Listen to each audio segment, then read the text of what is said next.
36. Maksud kau apa, Din? Neckblade menatapnya langsang cucu. Din acuh tak acuh, mengedikkan kedua bahunya.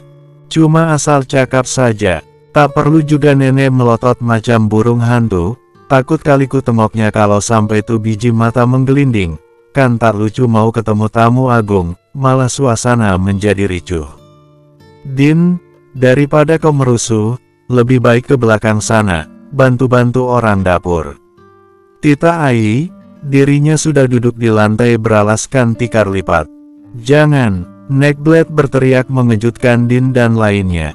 Nanti abis barang-barang mahalku, nya pecahkan. Macam punya si Ramlah, lagaknya macam si paling kaya, padahal aslinya melarat. Piring hadiah Rinso pun dianggap mahal, betul-betul tak tahu malu. Hina Din, Zulham, Indri, Idris, dan Winda menatap sinis sosok wanita yang mengenakan pakaian kurung pemberian Amala. Baguslah kalau nenek sadar diri lebih awal, daripada nanti rugi bandar, balasnya lagi. Kau cukup duduk di pojokan situ. Jangan bertingkah apalagi membuat gaduh.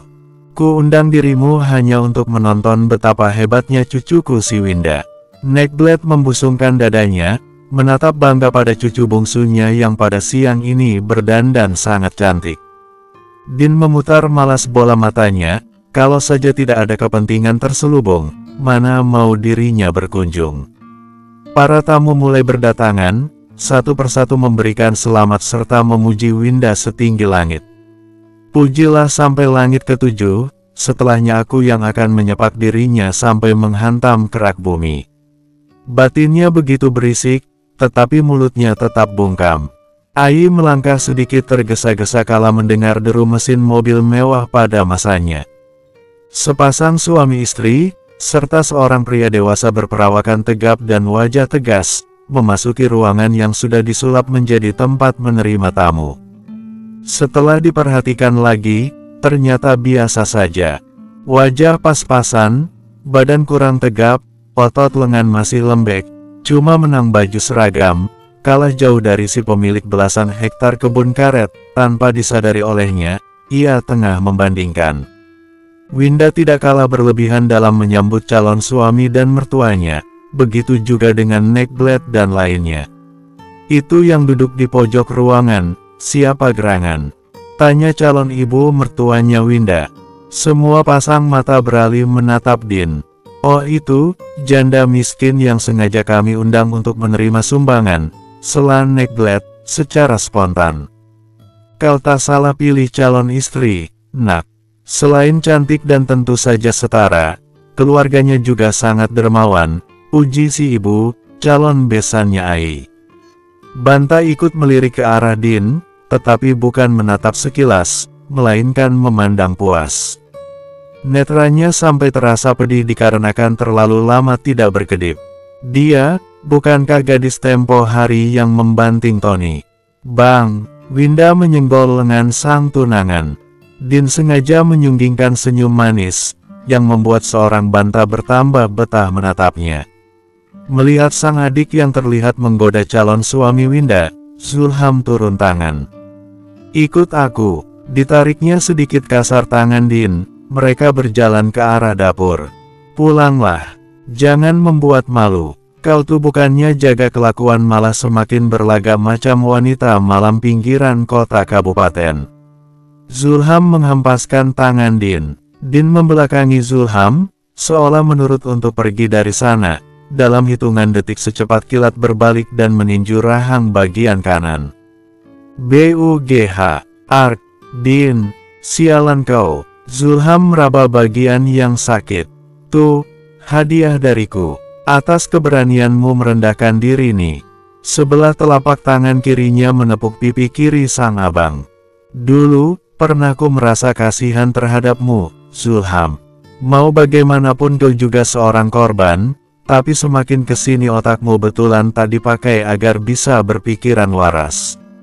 Malah semakin bodoh macam hewan tak berakal. Din menurunkan tangannya. Aku sudah tak sabar menunggu saat-saat kau menangis darah, menyesali semua perbuatan biadabmu terhadap emak. Bila waktu itu tiba, orang pertama yang menyorakimu adalah aku. Kau camkan tuh, Zulham. Din berjalan mendekati motornya, menghidupkan mesin lalu mulai melaju, berhenti sebentar di barisan motor Idris, Zulham, dan juga Winda. Kaki jenjangnya mendorong kuat, sampai ketiga kendaraan roda dua itu terjatuh saling menimpa. Dasar wanita gila, tak punya adab sopan santun, kurang ajar kau Din. Indri meneriaki adik iparnya. Banyak para tamu yang tidak tahu menahu duduk permasalahannya, ikut menghujat Din, lain halnya dengan Banta yang tersenyum samar. Ayo siapa lagi yang mau naik kereta pelangi, biar hati pun ikut berwarna-warni. Mutia keliling desa dengan mengendarai Sisri, berseru lantang sambil diikuti sosok tiga anak laki-laki yang naik sepeda. Tia, anakku mau naik. Kami juga kak. Seketika tempat duduk layaknya becak motor itu langsung penuh, Mutia begitu semangat melajukan motornya. Setelah 1 jam lamanya menarik penumpang, kini gadis yang semakin terlihat dewasa itu kembali melaju pulang ke rumah. Pacik, minta bensin. Sisri kehausan nih. Yang dipanggil pun hanya menggeleng saja, mengambil persediaan bensin di gudang rumah majikannya. Bayar Tia, kau menarik penumpang, mendapatkan banyak uang, tapi tak pernah mau bayar bensin. Cibir Pacik seraya menuang bensin di tangki motor Mutia.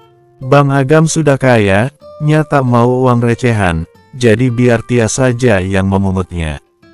Lagi pula bersedekah kepada anak yatim tuh pahalanya besar loh, Pacik, sanggahnya. Kau dan Bang Agam, apa bedanya Tia? Sama-sama sudah tak punya ayah. Mutia berdecak, lalu menggeleng kepala. Jauh berbeda, Abang sudah mulai tua, sedangkan Mutia masih muda, belum lulus kuliah dan tak punya penghasilan selain nyolong duit di ember, moroti uangnya, Kak Wahyuni dan tentu saja Bang Agam. Nah, beda betul kan kami, Pacik. Terserah kau sajalah, Tia. Cepat tua saya kalau meladeni cakapmu. Pacik langsung berbalik badan, tetapi langkahnya terhenti kala mendengar celetukan si bungsu. Pacik tukang fitnah, memang sudah tua tapi enggan mengakuinya, malah menyalahkan Mutia, sungguh perbuatan tak terpuji. Astagfirullah, ayo Weber, kita marung. Samson, indukmu datang. Mutia berlari memasuki garasi luas di mana motor kesayangannya terparkir. Ya, setelah drama merajuk yang berakhir tidak mau pulang kala liburan semester, Agam sidik melunak, mengembalikan motor kesayangan sang adik. Mutia yang licik, tidak mau melepaskan Sisri, dia ingin memiliki keduanya. Yang satu menjadi kesayangan, satunya lagi diharuskan mencari uang untuk dirinya jajan. Assalamualaikum. Waalaikumsalam. Bukankah kau janda miskin tempo hari? Mau apa datang kemari? Ibunya Banta bertanya, seraya memperhatikan penampilan wanita berkemeja longgar dan celana jeans. Kedatangan saya tentu saja bukan untuk berbasa-basi, tetapi sedikit memberikan informasi yang tentu saja sangat berguna demi keberlangsungan karir anak Anda, Nyonya. Din bersedekap tangan, menatap tenang. Apa Anda tetap tak mengizinkan saya masuk? Atau lebih suka bila kita bercakap-cakap sambil didengarkan para tetangga? Nyonya rumah menggeleng pasti, dirinya yang menjunjung tinggi nama baik, tentu tidak mau sampai jadi bahan gunjingan. Din dan ibunya Banta duduk di ruang tamu terbilang mewah. Saya dengar, syarat menjadi istri anggota kepolisian harus wanita yang masih perawan, betul tak, Nyonya? Ya, nanti juga ada tes keperawanan sebelum melangkah lebih lanjut lagi. Apa calon menantu Anda sudah melakukan tes tersebut, Nyonya? Bersambung, 37. Sudah maupun belum, bukan urusanmu. Siapa kau? Mengapa lancang betul mempertanyakan kesucian calon menantuku? Nyonya rumah menegakkan punggungnya, kakinya saling bertumpu. Bukan siapa-siapa, hanya sosok yang ingin mengambil sedikit keuntungan di balik kemalangan seseorang. Din ikut menyilangkan kaki, tangannya merogoh saku kemeja. Tidakkah Anda penasaran dengan ini, Nyonya? Kau mencurinya. Netranya membulat kala melihat sapu tangan berinisial B dan W, khusus ia yang menyulam. Alamak, habis kesabaran awak nih. Capek pula berlagak cakap ala-ala orang kaya, kalau yang diajak bicara ternyata agak-agak kurang seon semacam nih. Rutuknya kesal. Bodohnya kau, Mak. Apa untungnya aku mencuri barang tak guna macam tuh? Masih mending bila emas, ini hanya sapu tangan terbuat dari kain licin. Untuk mengelap keringat saja taknya bisa meresap. Tujuan awak kesini cuma mau sedikit bersedekah informasi. Kalau tak mau anakmu mendapatkan malu, lebih baik bawa tuh calon biniknya ke rumah sakit umum kota kecamatan.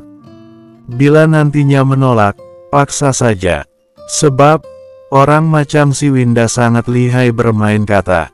Din menegakkan badan, sedikit condong ke depan. Bukankah lebih baik mencegah, daripada nantinya terlanjur malu? Aku menemukan barang tuh tepat pada waktu calon mantumu sedang sekian informasiku. Mau diterima syukur, bila tetap keras kepala, bukan awak juga yang bakalan rugi. Din beranjak, niatnya ingin cepat pergi tertunda oleh kedatangan sosok Banta. Tak mungkin seseorang bersukarela memberikan informasi secara cuma-cuma. Pasti kau memiliki maksud terselubung, betul, kan? Banta yang masih mengenakan seragam dinas, melangkah mendekati Din dan ibunya. Tentu saja, siapa pula yang mau bersusah payah tanpa mengharapkan imbalan apa-apa. Din menatap tenang manik laki-laki yang sudah ia kenal. Katakan, apa sebenarnya yang kau incar? Ia sengaja menegaskan nadanya, berharap lawan bicaranya terintimidasi seperti yang lainnya, tetapi, punya hak apa kau memaksaku? Sudah syukur aku mau berbaik hati memberikan informasi. Coba bayangkan, kalau sampai tiba waktunya, tapi dirimu berhasil dikelabui olehnya, apa tak malu? Mau mundur pun sudah terlambat, sebab semuanya telah terlanjur. Din beralih menatap ibunya Banta.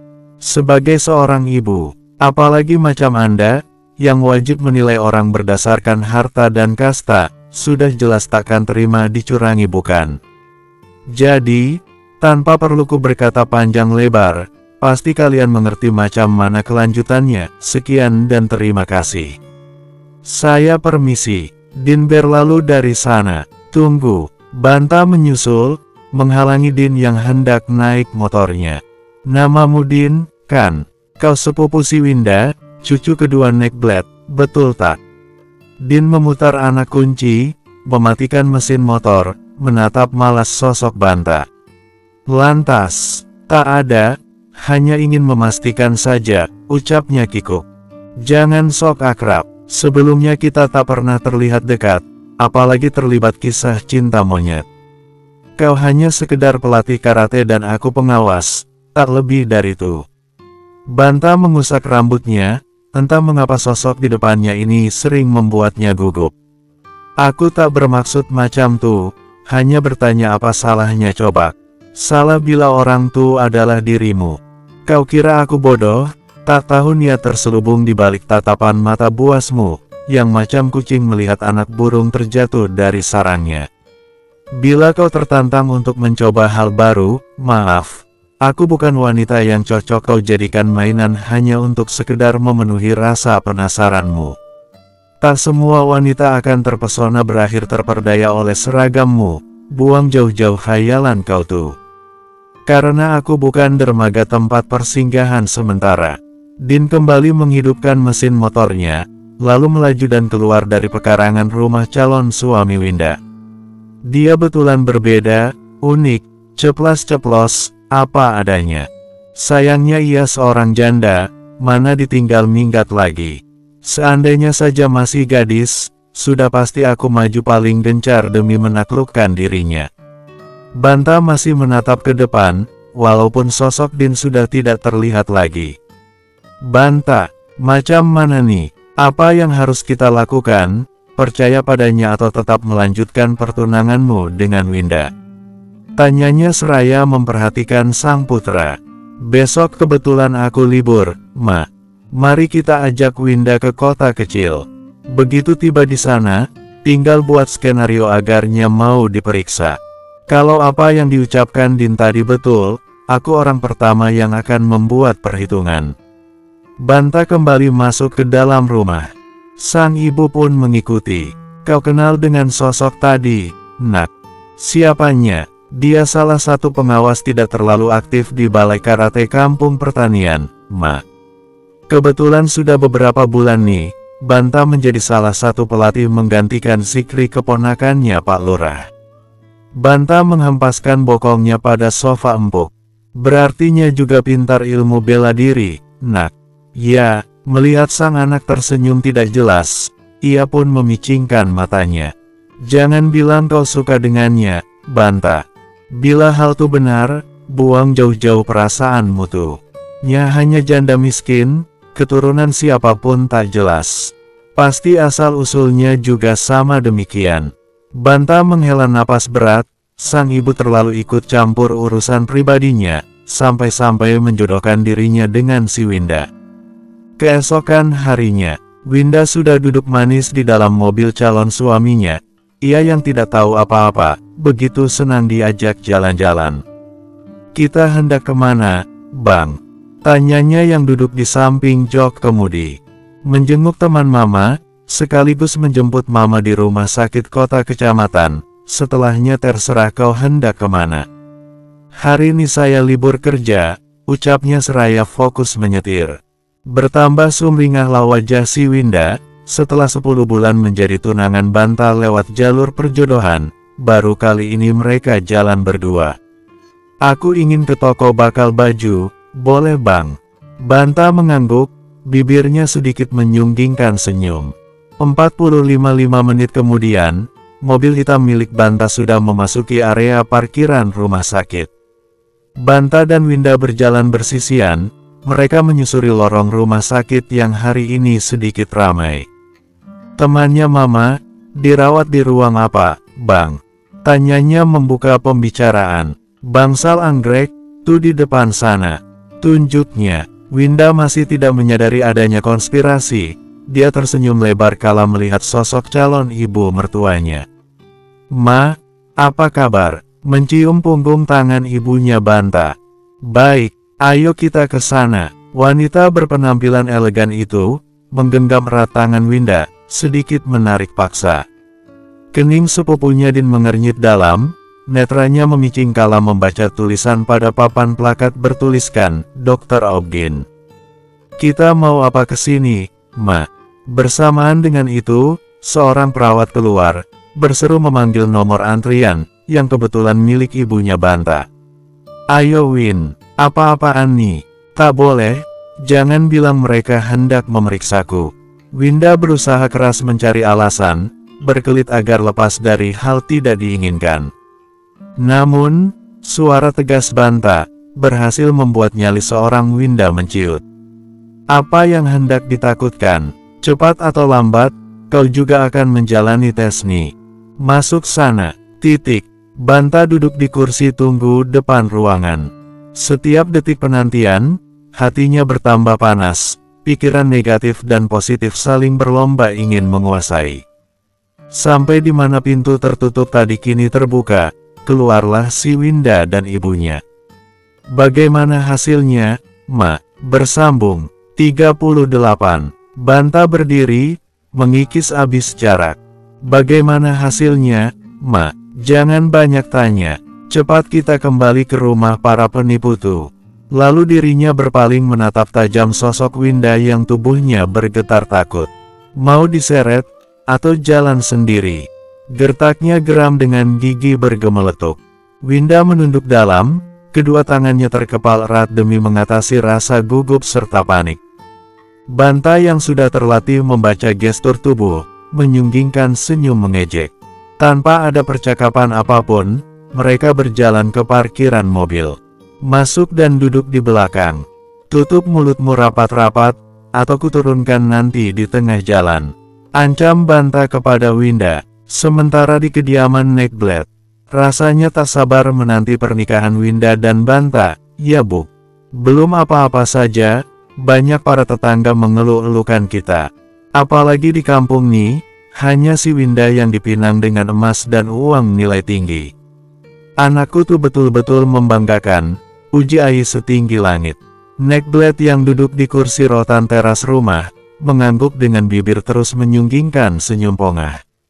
Baru tunangan saja sudah berhasil membuat geger para warga, apalagi saat pernikahan nanti, dapat dipastikan kalau keluarga ini bakalan lebih disanjung lagi. Tak sia-sia kita mengeluarkan uang setiap bulannya untuk pendidikan si Winda. Pada akhirnya cucuku tuh tahu betul bagaimana caranya balas budi. Betul tuh, Buk. Tak macam si anaknya Inong yang hanya bisa buat malu saja. Pernikahan super kilatnya, sampai sekarang masih jadi bahan gunjingan. Belum lagi si Fikar yang minggat entah kemana. Para warga pada sependapat dengan kita, bila Din pembawa sial.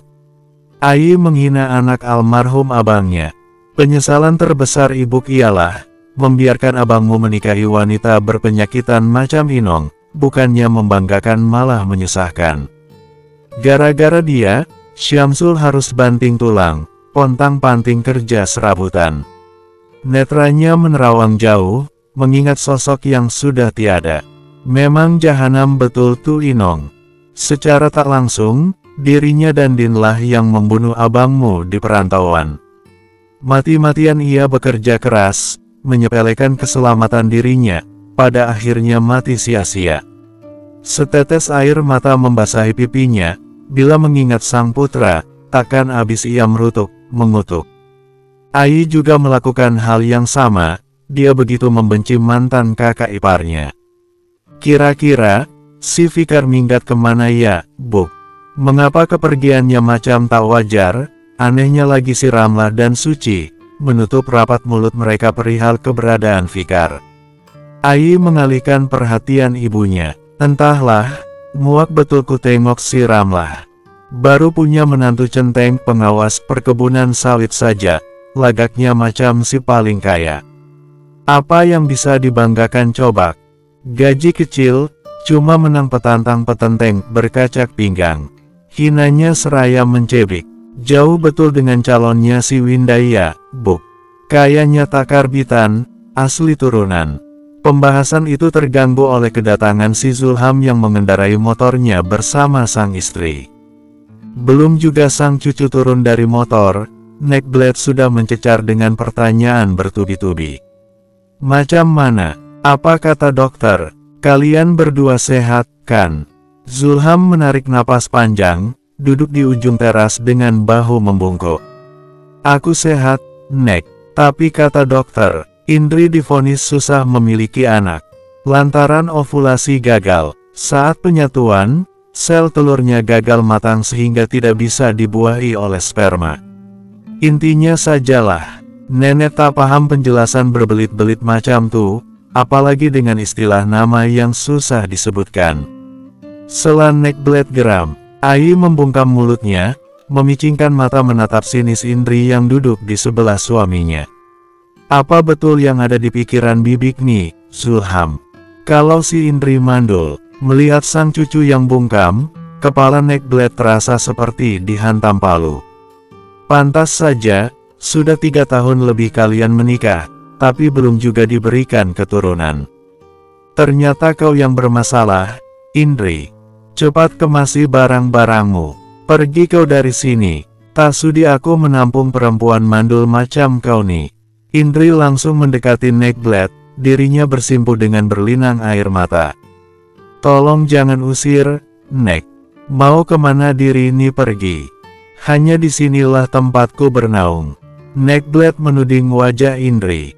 Lebih baik aku ngasih makan seekor lembu, daripada dirimu.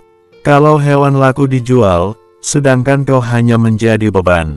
Pergi kau, Zulham. Jatuhkan talakmu pada wanita cacat nih. Titahnya tidak terbantahkan. Tak akan, Nek. Subur atau tidaknya dia, tetap istriku. Zulham beranjak, menarik bahu istrinya. Sudah berani kau membantah. Mau jadi anak durhaka? Iya. Belum sempat Zulham menjawab, mobil bantah memasuki halaman luas rumah Neckblade. Brak, Pintu sebelah kemudi dibanting, ibunya Banta melangkah tergesa-gesa. "Calon besan, ada apa?" tanya Ai, begitu ramah. "Tutup mulutmu, Ai, kalian penipu." Saada melempar kertas hasil pemeriksaan si Winda. Ai memungut kertas itu, keningnya mengernyit tanda tidak mengerti. "Apa nih? Dasar kaum bodoh. Tapi akal-akalan mau menipu kami. Tak takutkah kalian kalau kuperkarakan?" "Apa-apaan kau Saada?" Datang bukannya mengucap salam, malah mengajak bergaduh. Neckblade mendekat. "Nenek, Mama." Winda yang baru berani keluar dari mobil, langsung berlari dan bersimpuh di bawah kaki. "Ada apa sebetulnya nih?" Ai masih kebingungan. "Bukan salahku, Nek, Mak. Aku dijebak dan dipaksa." Winda meraung, posisinya masih bersimpuh memeluk erat kaki nenek dan ibunya yang berdiri bersisian. "Cih, sungguh memuakkan kau, Winda." Banta berdiri di sisi ibunya. "Tadi kami membawa Winda ke RS untuk melakukan tes keperawanan. Dia menjalani proses pemeriksaan panggul dan vagina, serta memeriksa selaput darah. Ternyata hasilnya, ada peregangan atau robekan pada himen yang menandakan bila si Winda sudah tak perawan." "Bohong, anakku adalah wanita terhormat. Mana mungkinnya bertindak bodoh macam tuh. Kalian pasti mengada-ada, kan?" Ai menggeleng cepat. "Sudahi trik murahan nih. Sungguh aku tertipu dengan tampang kalian yang terlihat lugu, macam keluarga baik-baik, ternyata aslinya sampah. Sekarang kuputuskan hubungan pertunangan antara Banta dan Winda." Saada bersedekap tangan, menatap menantang. "Karena yang berulah pihak wanita, kalian wajib mengembalikan 2 kali lipat tanda jadinya. 4 mayam emas dan uang 500.000, dikali 2. Kami tunggu sampai hari Sabtu. Bila mencoba menghindar apalagi berniat melarikan diri, jangan salahkan bila aib ini tersebar luas." Saada berbalik, begitu juga dengan Banta. Mereka tidak memberikan kesempatan kepada Neckblade dan lainnya untuk sekedar membela diri apalagi membantah. Neckblade yang sudah naik pitam, menghempaskan tubuh Winda sampai terjengkang. Mengambil sapu ijuk yang ada di dekat pintu, lalu memukul punggung sang cucu. "Katakan, dengan siapa kau menggatal, Winda?"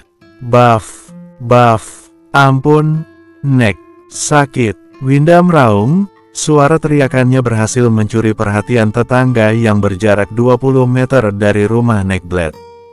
"Pergi kalian, ini bukan tontonan. Dasar biang gosip," bentak Ai murka. "Macam mana tak penasaran, suara anakmu saja macam orang kesetanan." "Dasar Pao," balas salah satu penonton, lalu mereka beranjak dari pagar rumah Neckblade. Bila si Winda menangis, memohon pengampunan, lain halnya dengan 3 sosok yang sedari tadi menguping di samping rumah Neckblade, mereka saling melempar pandang dengan senyum culas. "Panggul senapanmu, ayo kita berburu.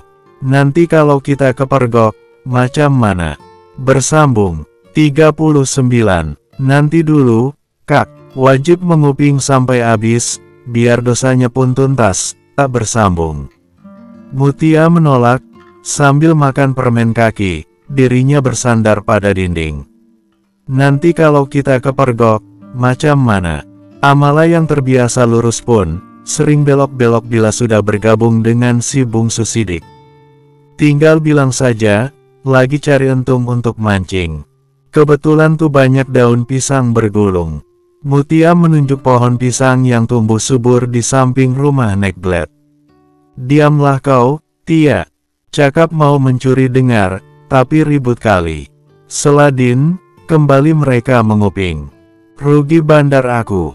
Tekor, bukannya untung malah buntung." Neckblade berteriak, seraya masih memukuli Winda. "Kau taruh mana otakmu tuh, Win?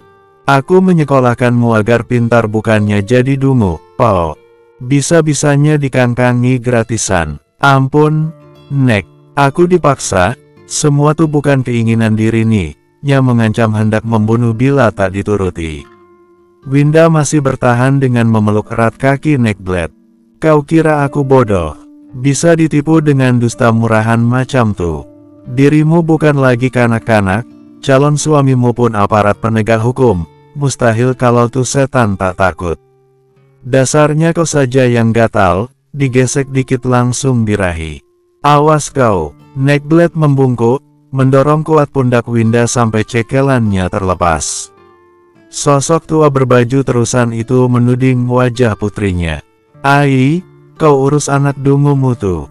Aku tak mau tahu, sudah ada maupun belum, kau dan Idris harus bisa mengembalikan uangnya. Jangan sampai aib menjijikan ini tersebar luas. Neckblade memutar badan dan menatap cucu pertamanya yang masih merangkul pundak Indri. Posisi mereka berada di teras rumah. Kutanya sekali lagi, kau bersedia menceraikan istri mandulmu tuh tak? Zulham menggeleng yakin, semakin mengeratkan rangkulannya. Sampai mati pun aku takkan melepaskan Indri. Kembali nenek tua itu mengambil sapu yang terhempas pada ujung teras. Mengayunkan pasti hendak memukul Indri, tetapi tubuhnya sendiri yang terhubung lalu menabrak tembok, lantaran didorong oleh Zulham. Cukup, Nek, jangan sampai aku berbuat lebih dari ini. Bila Tudin yang nenek hajar, aku masih bisa menahan diri, tapi tidak dengan istriku. Jangan sampai diri ini lepas kendali dan berujung mencelakai. Kau, Neckblade begitu terkejut, cucu yang dia besarkan dan didoktrin agar membenci sang ibu, kini berani melawan bahkan tidak segan berlaku kasar kepadanya. Pergi kau dari sini, bawa sekalian istri tak berguna mutu. Teriaknya seraya memegangi dadanya yang terasa nyeri. Baik, tapi, aku takkan pergi dengan tangan kosong. Zulham menarik tangan istrinya. Kemasi barang-barangmu, Indri. Kita keluar dari rumah nih. Apa maksudmu, Zulham? Neckblade mengikuti langkah sang cucu yang masuk ke dalam kamarnya. Matanya membulat sempurna kala melihat Zulham mengobrak-abrik isi lemari. Mau apa kau? Zulham tidak menghiraukan teriakan itu. Dia terus mencari sampai pada tumpukan berkas penting. Diambilnya salah satu yang mana sertifikat kebun karet. Ini milikku. Hasil dari uang asuransi kecelakaan ayah Syamsul. Zulham menggenggam erat berkas penting itu. Netranya menatap lekat sosok neneknya. Nenek kira, aku tak tahu menahu soal duit kecelakaan. Padahal diri ini sengaja diam, membiarkan uang tuh beranak pinak menjadi banyak. Sekarang saatnya aku mengambil hakku. Zulham keluar dari kamar tidak seberapa luas, menyenggol pundak Neckblade yang menghalangi jalan. Kembalikan Zulham, enak saja kau mau menguasai, itu milik anakku. Ai, halangi keponakan paummu tuh. Kaki pendeknya berusaha berlari hendak menghalangi, tetapi dirinya yang tidak memperhatikan jalan, malah ujung jempolnya menabrak kuat kaki kursi. Ark, Neckblade menjerit, menatap ngeri kuku jempolnya yang nyaris terkelupas dan mengeluarkan darah segar. Suasana menjadi gaduh. Ai bingung sendiri mana yang hendak didahulukan. Berakhir dia memilih menolong sang ibu, membiarkan keponakannya berbuat sesuka hati. Di belakang rumah Neckblade, pada kandang ternak, Zulham mengalungkan tali tambang pada 2 ekor lembu jantan, menarik hewan itu. Dia tidak hanya mengambil sertifikat kebun karet, tetapi juga membawa serta binatang peliharaan.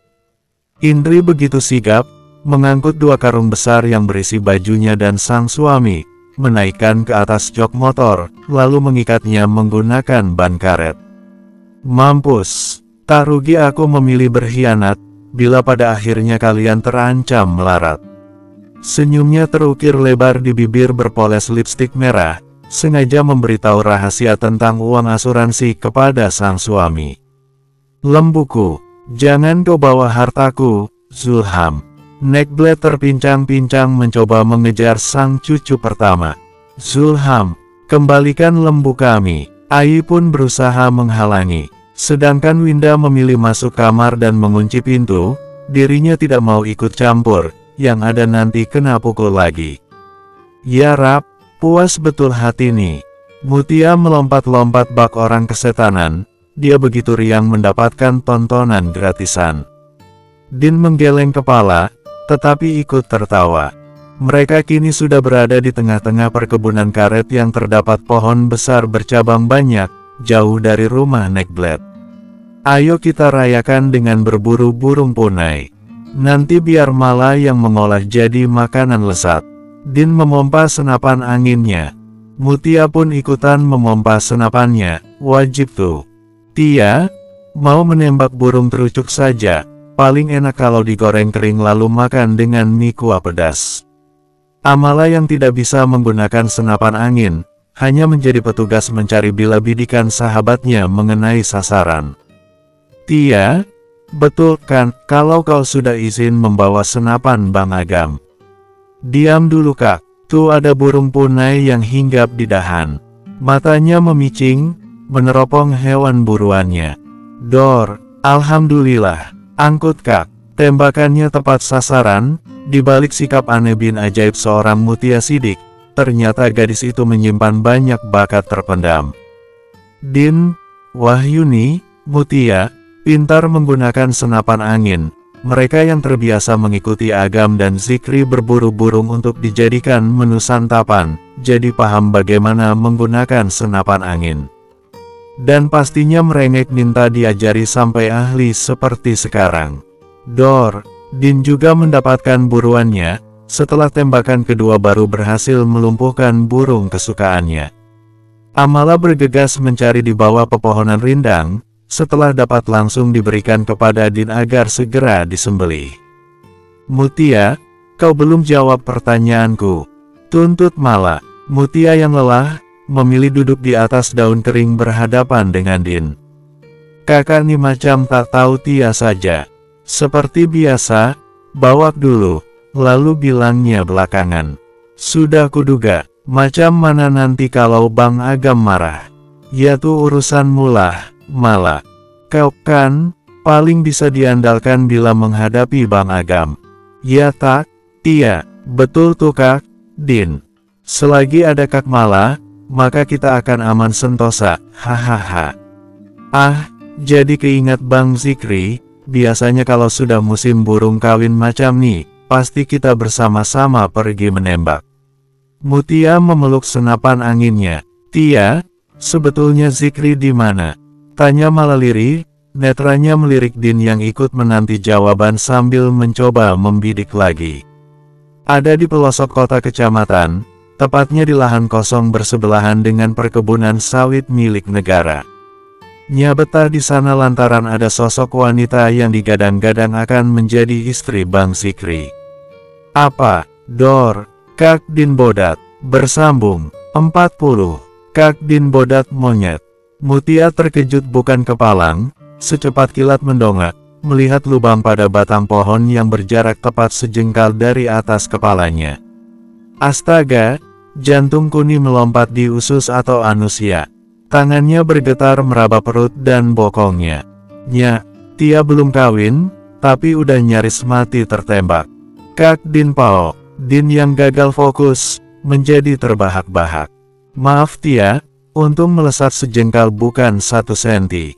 Berdiri di pohon karet tuh kak.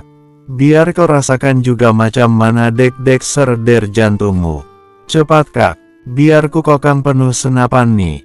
Mutia memompa senapannya, bersiap hendak membalas. Amala turun tangan, berdiri sambil merentangkan tangan. Tia sudah, nanti kedengaran Bang Agam loo, bisa panjang urusannya. Tak mau, gara-gara Kak Din, mulut soleha Tia, jadi tak baik budi. Nya kelepasan bicara, mana cakap monyet lagi, ya Rab, maafkan hambamu yang hilaf nih.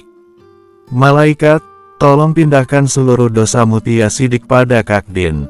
Dialah penyebab utama seorang wanita cantik, anggun, kalem, berubah macam pemain kuda lumping yang tengah kesurupan. Ucapnya mendramatisir keadaan. Din menegakkan badan, menatap jengah Mutia yang sudah duduk kembali bersandar pada batang pohon karet. Laga kau kalem, kayak lembu, iya. Dari zaman dirimu masih ngompeng sampai sedewasa nih, tak pernah ketinggalan cakap pao kau tuh.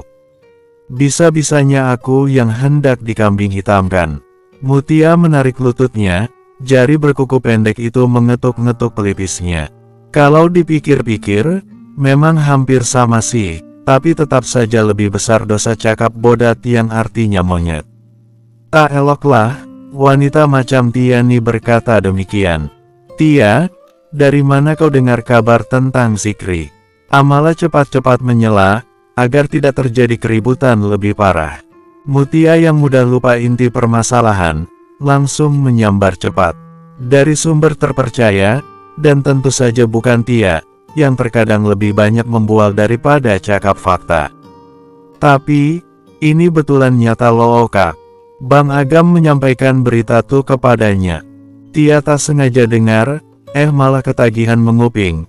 Ya sudah Dirini bersembunyi di balik tembok biar bisa memberikan informasi keseluruhan. Jadi tak setengah-setengah, baik kan awak nih?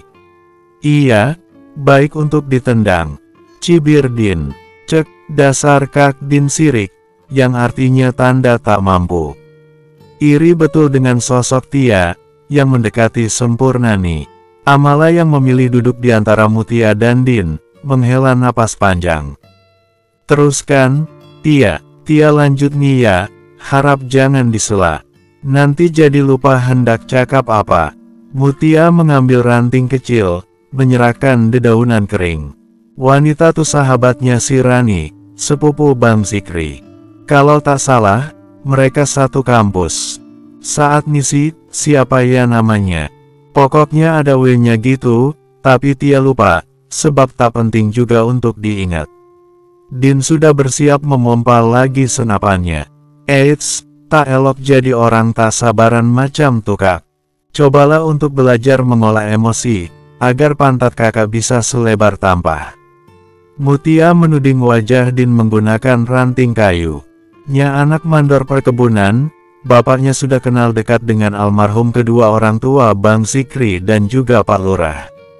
Bisa dibilang sahabat lama lah, dari yang Tia dengar, akan ada perjodohan dengan mengambil langkah proses ta'aruf gitu. Kukira kau betulan menjauh dikarenakan kecanggungan kita, ternyata ada kupu-kupu indah yang sedap dipandang mata, inikah alasanmu tak pernah pulang sih? Aku seperti mendengar suara ranting patah akibat tertiup angin kencang, tapi ini bukan tentang dahan rapuh, lirih malah, pada kalimat terakhir.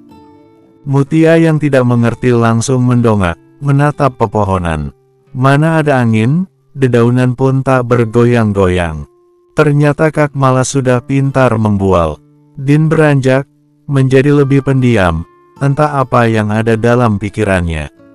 Hari sudah mulai sore, ayo pulang. Kak Mala, Kak Din kenapa? Apanya kesurupan penjaga hutan nih?